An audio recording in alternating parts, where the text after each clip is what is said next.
What's happening, everyone? We are back at Dynamic Character Productions with, yet again, another exit interview. I'm one of the hosts, Lauren, along with my co-host, McKenna, and the person that's been with us all season, Lily, for all the questions that she's been able to ask, and might add, really good ones.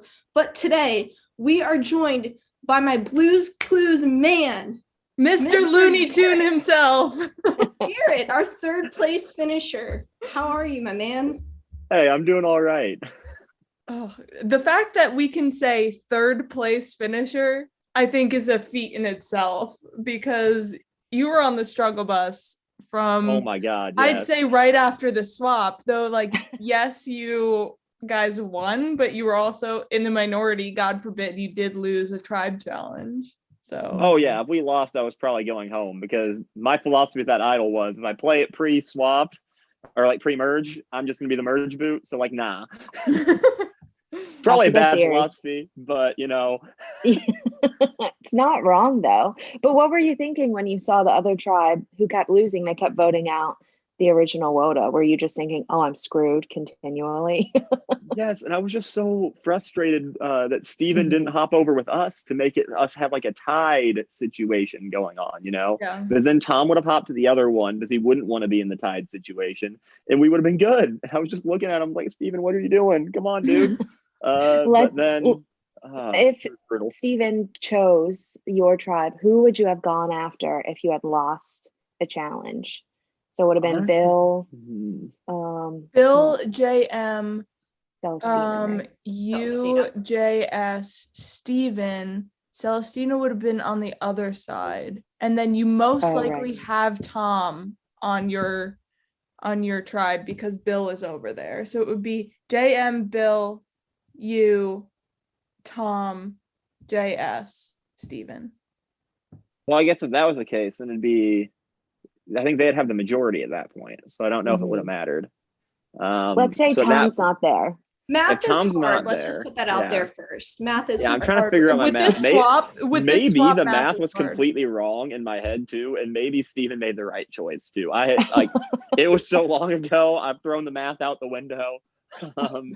But I would say I probably would have went with whoever Jay and Steven wanted, because pre-merge I was very much trying to, opposite to my post-merge game, be low-key, kind of chill, and just be like, whatever you guys want, I'm in for. So I probably would have just I do want to say thank you for not being a person to vote out my mom. So absolutely. She was great. Meredith was also great. But it was just a matter of like, I felt like I got a one-on-one with Caroline, where Meredith, I had only talked to her in the whole room. So I was like, okay, yeah, I'll stick with the one-on-one.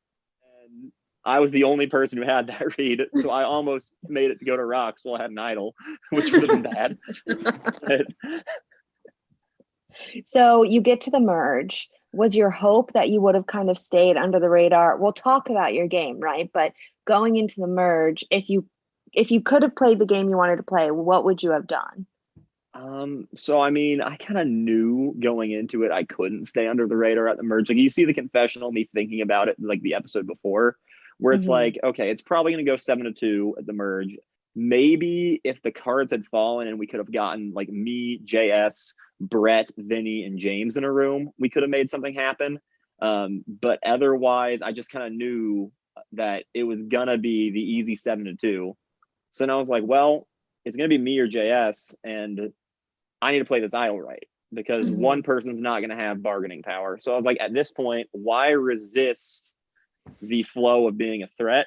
Let's just swim into it. Let's make sure the idol's on me, or make sure the target's on me, play the idol, and figure it out from there. And I was hoping I would have James to fall back on. You would have. You would have if he wasn't an idiot. Hey, I love the chaos move from him there. I'm just so sad it hit him. Yeah. So would that have been your group if original Dak was more malleable and willing to work with you and JS? Would you have wanted to work with Vinny, you said, and Brett? Would have been the ones I would have wanted to work with James and whoever he wanted to work with, kind of. But I feel like that would have been Vinny and Brett. And maybe like a Celestina too, because she was just so upset about like having to vote you out, at least at that first vote. The rest of the time she voted you out whenever she could. But yes, absolutely. Celestina was one of those people too who, like, after James was gone, I looked at Celestina. It's like, okay, she will work with me. Like, she was so upset voting me out. I bet I can make this happen. And of course, I could never make it happen. We maybe had a vote or two together, you know, like she saved me on the Vinny vote by making that happen. But it was one of those, I just kind of, I looked to her as that person because she was the only one who was even like talking to me that first round. So I was like, okay. Yeah, which is interesting because no one wants to talk to you, but as soon as you throw somebody's name out, like, they're on the block, right? We saw that happen with Bill. We've seen that happen a couple times in the game, which is great because somehow you got them out when no one wanted to talk to you in scramble rooms. Yeah, and the funny part too was I feel like I just added that extra layer of chaos for other people to do what they wanted to do, really, because like the whole time I was playing, I had that kind of that main character syndrome of like, I'm making all this happen. And when you look behind the scenes, like, you know, Brett wanted Tom out beforehand, and Brett used me to make it happen. Celestina had kind of had her reservations with Vinny, and then she used being left out of the Tom vote to make it happen. So it was like a lot more of like, there's a game being played over here, and I was over here just kind of trying to bluff and do whatever I can. Yeah. So I do want to ask you, because you kind of played, it's no secret, you and I have played a game together, and in that game, you're fortunate enough to be on the top for a little bit of that game. But in this game, you were from the bottom most of it. Do you enjoy being on the top or the bottom more? So are you a top or a bottom is what Lauren is asking here. I mean, I think it's more enjoyable, you know, being on top and being able to kind of manage what's going on. Because even when I was on top, I mean, Lauren, you were on the bottom, and you remember me kind of reaching out, trying to make future connections to make stuff happen down the line. Like, it's not like I'm going to be somebody who like is like, let's just pick off the minority. But being on bottom, the kind of freeing thing is you're playing on borrowed time, so you can just throw whatever you want at the wall and see what happens. So that was kind of fun, at least. Like, I think that's at the first most I was mad fun. about it, but I had fun with it, you know. Because at first I was like, okay, I'm gonna be like, you know, the second boot in the merge. I'm gonna sit through the jury phase. My friends were going out that night, and I told them I couldn't, so I was like, oh, damn. I'm gonna but then like it worked out because every time I was just like making it one more round. I was like, okay, this is a lot of fun. I prefer you playing a more chaotic game versus your like laid back side. So it was fun for me to watch a different game style from you. I really felt like I was kind of channeling my inner Lauren at tribal councils, you know. I was like popping off on people. I was like, wow, this is exactly what Lauren would do. If you really need to see Lauren in a tribal council, check out Exile Island. She definitely pops off in Exile Island, that's for sure. It and Prometheus for sure, and Zoomviber season 4 too. If you want to see me, but Lauren's retired. Don't worry about it. Lists every org. Every org, there's a pop off somewhere. It's just a known fact. So speaking of throwing something at the wall and it sticks, talk us through your fake idol. Did you think people were falling for it? Because we even see in that tribal, Tom is like, we know it's not real. You say something and somehow you convince everyone that it's real. Then he goes, yep, that makes sense. It was one of those things where I knew people were resistant to the idea of it, but I also knew I had my story airtight, and I knew I just needed to convince people, like, and stick with it. I couldn't have any hesitation. I had to kind of method act and be like, oh yeah, I'm not going home. Fuck it. Like, so I just felt very like, I wasn't confident it was going to work. I thought it would at least sway a few votes. Like, I wasn't surprised Tom threw his vote on Bill. I was surprised Bill threw his on Tom.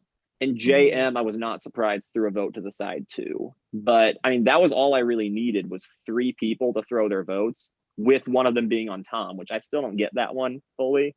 But because when I did the math after, even if Brett hadn't wanted Tom out, we would have had, assuming JS stuck with me there, we would have had me, JS, and Bill on Tom, Brett, Celestina, and Vinny on me. And then Tom threw off to Bill and JM threw off to JS. So it just would have went to Rocks. So I survived that round because of the fake idol, and I'm here for it. Because that's what this season needs, is another rock out. Yeah, Oh I mean, we had, why going. not add a third one to this chaos? I mean, speaking of all the rock draws, you were either tied in it, thus immune from the wheel, or you had immunity and sitting pretty. Yeah, but then every time it picked off like probably my closest person, it picked off James the first time, then JS the second time. And if that wasn't the rule though, I would have been gone at final 6 probably. So I can't complain. But it did always take my closest allies. Yeah, that is true. And do you feel like after the JS goes, it's kind of you have to win the challenge or you're gone? Is that the point where you've used all your tricks, Absolutely. I thought there was a chance at final 5 I could make it happen, but I also kind of realized, I was like, Brett made it clear he wasn't buying what I was selling. Celestina I wasn't sure about, but I thought 50-50. And then the Bill, I also really didn't think he was buying what I was selling. So especially Bill since was he targeted definitely me at 6. not buying what Especially since he targeted me publicly at 6. Mm. I was like, okay, yeah, Bill isn't either. So I was like, I bet then I really can't make this happen without winning immunity. But damn, I was gonna try. Like shit, I didn't think I'd make it past any of the other rounds. So why not try one more? But yeah, that's true. So then you win immunity at final 4, and then it's kind of Bill versus Brett, where you kind of just, I've said Bill's name, he's an easy one to go with. Did you think about voting out Brett at that point? So I kind of at final 4, one thing I think might have been missing is I don't think we saw a conversation Celestina and I had where I basically said, whatever you want to do, Celestina, I'm down for. And as much as I wanted Bill on the jury for sure, because Bill had said a bunch of things along the way, like, right after I won final 4 immunity, he's like, unless a nuke comes to Indiana, Garrett's winning this. So I knew he was going to be a vote for me. So I wanted to have that on lock. But then I also was like, you know what? It's final 4. I played a flashy game. Nobody else has, at least. So that's something that's like up my sleeve. So if I let people go to fire, then somebody else might have a flashy kind of time where they can maybe kind of steal that a little bit. Where I'm like, if I just vote with Celestina here, let her make the decision, then A, nobody else gets a flashy game. And B, maybe people look at me letting Celestina make the decision and it ups her threat level a little bit. I was trying to see whatever I could in case of the final 3, because I kind of figured it was win or go home at that point. But I was also like, do whatever I can. If not, I don't know. Yeah. Speaking of win or go, was there any point post merge where you were able to think past that vote, or was it really just get to the next one and then figure it out? It was primarily get to the next one, but I tried to do little things thinking for the next vote, like definitely the merge vote itself. I thought for the next one. So like, it was why I voted Vinny, even though I felt like maybe with him being on bottom, I could work with him. I also kind of figured they might be splitting the vote. So I was like, okay, if they have any sort of split, JS goes home. I still voted where I said I would, so people at least know I'm trustworthy in the future, was kind of what I was thinking. So I was just like, things like that. I try to always make sure my public actions were honest. That way people might believe the fake idol too, because I hadn't given them other reasons to doubt me. And that was kind of my only long-term thinking. The rest of it was very much like, I was like, if the jury doesn't respect this underdog game, they don't respect it. I can't change that, but I'm going to just power through. Yeah. So we get to the final 3 and it's you and Brett for a long time up at the wall set. If you had won the wall set, who would you have taken? If I'd won it, I would have taken Celestina. I was kind of at a point where I felt confident I would at least get 4 jury votes out of 7 against either of them. But I did, since Celestina talked to me early on when nobody else would, I kind of was like, I want to reward that. Like, I felt like she actually treated me well that round. I don't think anybody else treated me badly that round. It was just one of those, when you're completely on the bottom and nobody talks to you, you feel a little off about it. So I was like, fuck it, I'm going to help the person who was nice to me. That was kind of how I felt that time. And not that Brett wasn't, because Brett's a great dude, but it was just that nobody else was willing to give me anything that round. And Celestina and James kind of were the two to like tip me off. Like, it is you, you're not crazy. Like, so I was like, okay, I'll reward that. Though I would have loved to see the Brett Garret battle at the end of that. That would have been an intense tribal council for sure. It definitely would have been. Yeah, I definitely at the time didn't really think any tribal council battle would be intensive because, again, I had main character syndrome at the time, being like on the bottom, fighting solo the whole time. But absolutely, that one would have been intense, especially watching back and seeing everything Brett did. Like, oh my God. Yeah. In main character syndrome, it's definitely. One might say dynamic character syndrome. Whoa. Whoa. It's definitely a real thing, and it's hard to pull yourself out of throughout the game to make yourself not look like a threat, and then back into it for final tribal to convince people to vote for you. So I definitely feel for you there. It's a hard one to balance. For sure. But if you had, when you were doing the wall sit, were you thinking of, if I go to final tribal, I'll say this? Did you have your pitch really set out? I think a couple people on Facebook wanted to know what your pitch would have been. I think my pitch would have been this. I really think if I made it to the end, I don't think anything I said would change anybody's minds. I think I'm the type of person, which is what I kind of pitched to Brett, where going into it, you either respected my game or you didn't. And that's going to be how you vote. Just because of how I had to play the game. I had to play it very antisocial, very kind of arrogant almost, because I was trying to method act a little bit in the fact that I do have this idol and I'm safe every round to steer things away. So I kind of was acting a little cocky and a little bit douchey, maybe a little bit. So I wasn't sure how much people would like me, but I also knew they kind of had to respect the underdog game. And I knew the 3 jury votes I had on lock would have been James, JS, and Bill. So I kind of figured I could get at least one of the other 4. I figured at least one would respect the underdog game. So I was kind of just going to come into it, be like, I apologize. Like, I assume somebody was going to ask some type of question like, what's something personal you learned about everybody? And I wouldn't have been able to answer that at the time. Now, easily I could. Got to know a lot more people after the game. But at the time of the game, I was focused too much every round on survival.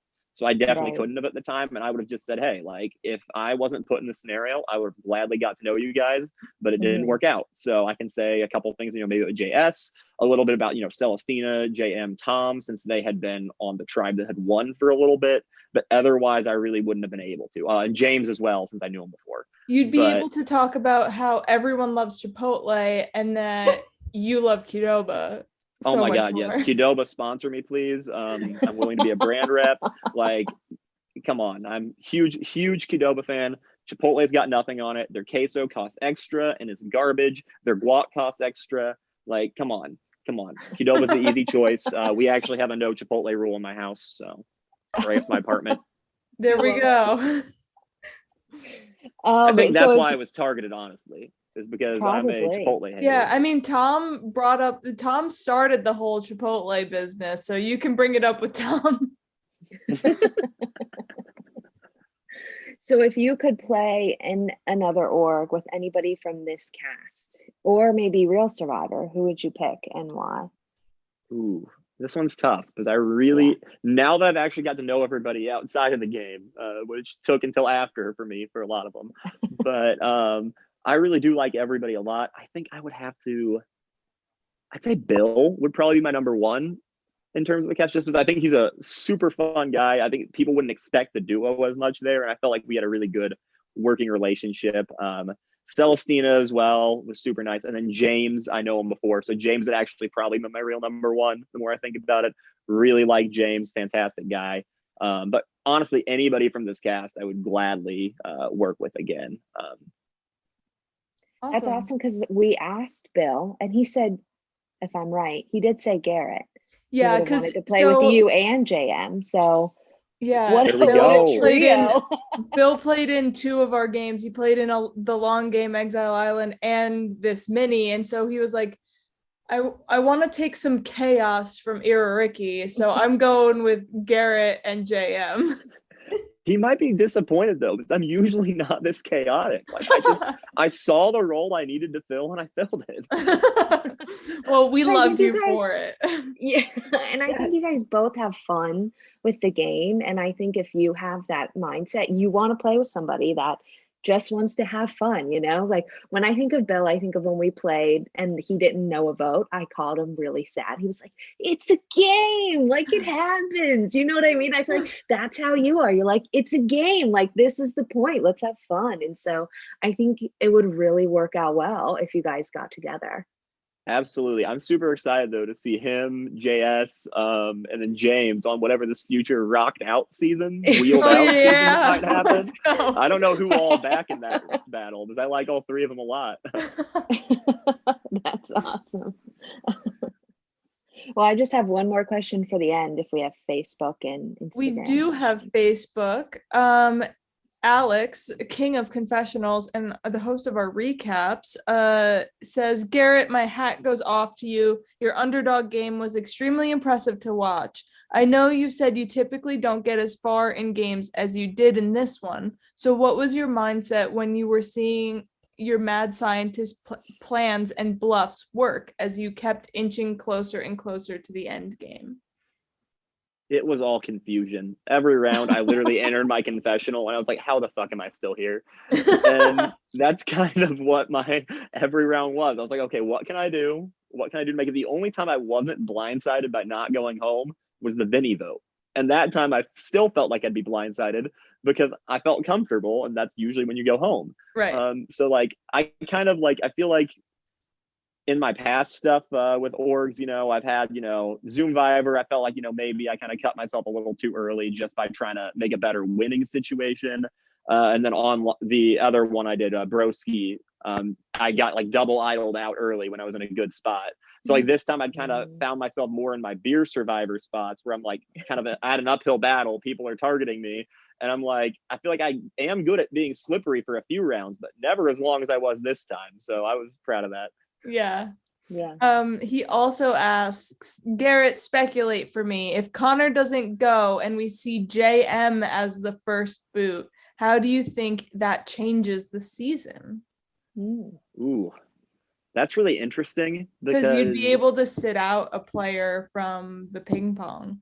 Yeah, so I'm not sure how that affects the next two challenges. It could very well give us the win in either of those, but I'm not going to bet on that right now.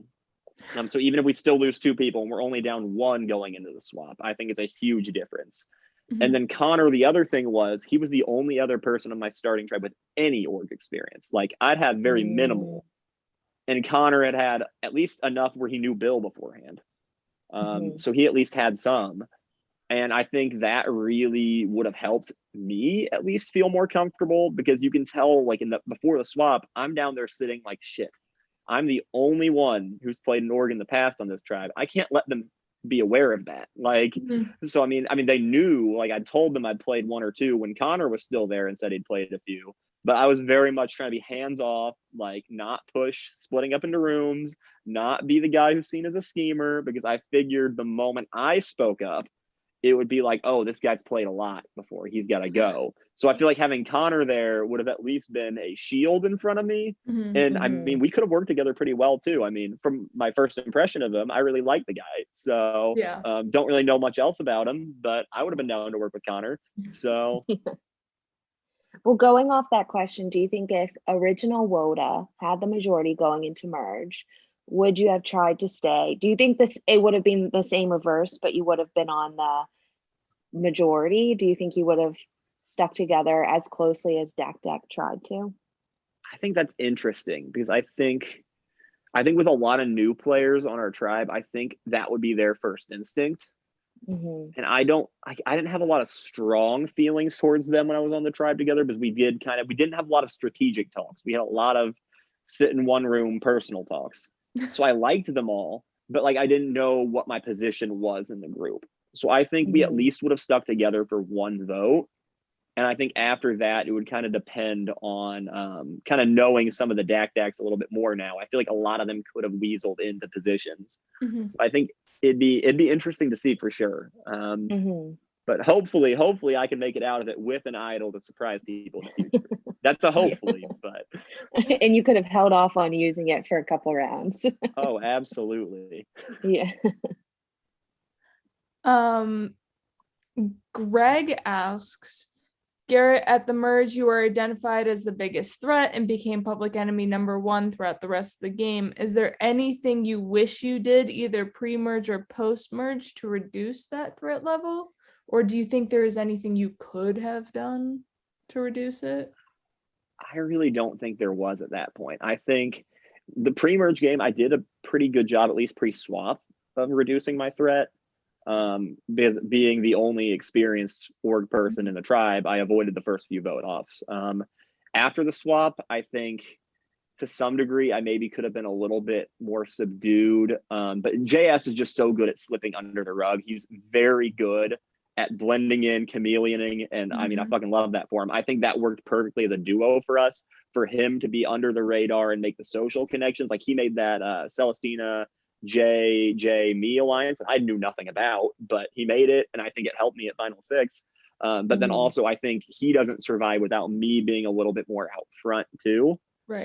So I think it kind of worked really well, the duo there. And I think I kind of had to lean into being a threat because of the fact that whether I liked it or not, the moment I played that idol at the merge, I was going to be enemy number one. So it's like at that point, might as well lean into it, kind of bait some of the votes onto you early, and then make sure it's successful, and then just from there bluff and hope for the best, because I really didn't.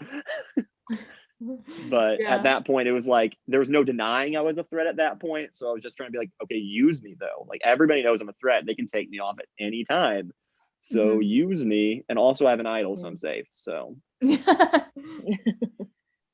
just have a comment here from Celestina saying, Garret, you're a legend. I don't know about that, but I love it. JM says, Garret, my ping pong buddy, my sort of frat big, and now one of my great friends. I love you so much, and you'll probably say your broy much love comment. I enjoy playing with and getting to know you so much more on a more personal level ever since. 2 questions.